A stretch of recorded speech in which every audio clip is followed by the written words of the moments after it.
Oke, hari ini saya akan mengulas secara tuntas aplikasi pinjaman online dari Kredit Pintar karena kemarin ada yang komentar minta review sedetail-detailnya soal aplikasi Kredit Pintar ini. Jadi langsung saja saya akan perjelas dan kasih tahu detailnya seperti apa ke teman-teman, terutama yang belum daftar di aplikasi ini supaya nanti bisa tahu terlebih dahulu dan bisa berpikir lebih jernih lagi ya sebelum pengajuan di aplikasi Kredit Pintar. Oke, langsung aja kita masuk ke aplikasinya, guys. Nah, di sini saya sudah daftar dan kebetulan disetujui dan dikasih limit Rp1.200.000. Nah, ini pertama yang perlu teman-teman ketahui adalah Rp1.200.000 ini nanti apakah bisa dicairkan semua atau bisa kita custom juga. Custom maksudnya itu bisa dirubah nominalnya. Katakanlah teman-teman butuhnya cuma 400.000. Apakah bisa diganti 400.000 ya supaya nggak diambil semuanya? Kadang kan gitu ya, ada orang yang butuhnya cuma 400.000 terus supaya cicilannya nggak besar-besar jadi mereka ambil kecil aja, biasanya gitu. Nah, ini apakah bisa? Langsung aja kita cek limit yang tersedia ya. Kita cek seperti ini. Ternyata di sini sekarang kita sudah bisa mengubah nominalnya. Padahal dulu itu nggak bisa, ya. Dulu nggak bisa, teman-teman.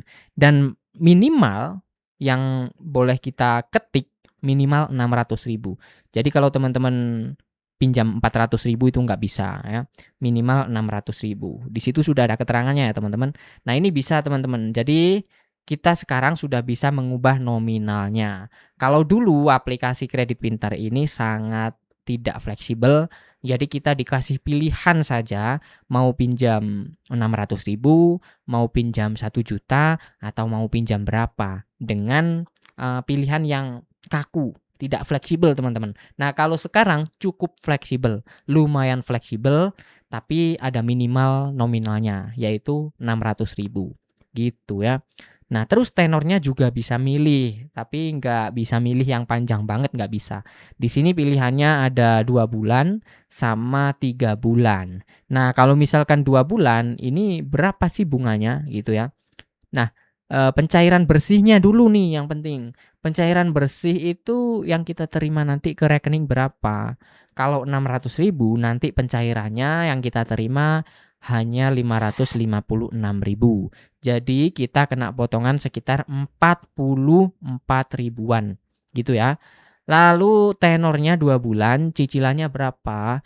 Cicilannya Rp334.000 dikali 2. Hasilnya nanti sekitar 660-an ya, atau 670 ribuan lah, coba dihitung sendiri aja, teman-teman. Nah, itu menurut kalian gimana? Murah atau mahal? Coba tulis di kolom komentar ya.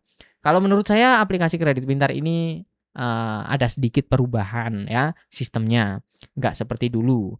Tapi yang tetap seperti seperti dulu adalah potongannya. Jadi kita nggak terima utuh ya, masih ada potongan admin di awal.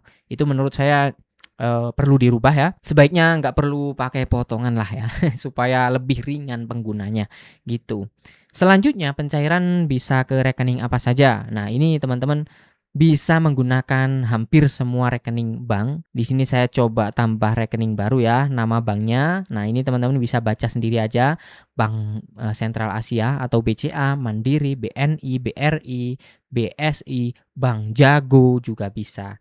Dan ada beberapa bank swasta yang mungkin teman-teman gunakan ya, salah satunya di sini. Oke, mungkin udah cukup jelas ya seputar aplikasi Kredit Pintar ini seperti apa sistemnya, bunganya berapa, mahal atau murah itu tergantung masing-masing orang. Kadang ada yang menilai murah, ada yang menilai mahal. Coba pendapat kalian di kolom komentar seperti apa ya. Dan buat teman-teman yang mungkin menurut kalian itu mahal, jangan sekali-kali kalian pinjam di sini. Kalau teman-teman keberatan ya bisa mengakibatkan gagal bayar dan bisa berdampak sama data kalian. Datanya jadi jelek. Karena aplikasi ini kan sudah terdaftar dan diawasi oleh OJK ya. Jadi harap hati-hati kalau misalkan teman-teman keberatan ya, skip aja aplikasi ini. Oke? Jadi cukup segini dulu aja di video kali ini. Terima kasih buat yang udah nonton sampai selesai. Jangan lupa di like videonya kalau kalian suka. Sampai jumpa lagi di konten selanjutnya.